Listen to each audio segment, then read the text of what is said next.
Đây họ và tên siêu kem này. Hiện tại thì đang quay chung về dây chuyền vàng, nhân vàng chưa có thật không.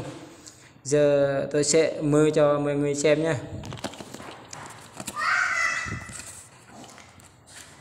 Có video còn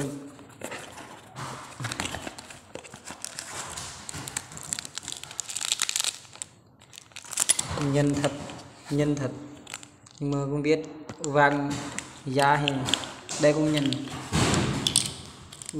Hai cái nhân luôn đấy.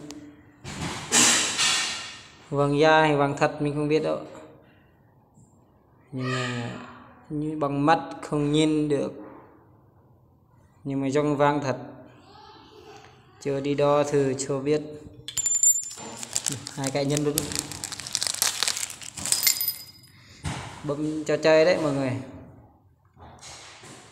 ngày nào cũng chơi đấy, cho chơi đấy.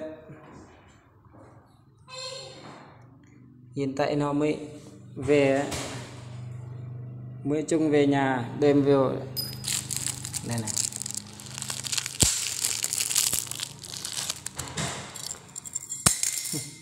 Có cái dây chuyền thế này luôn, trời.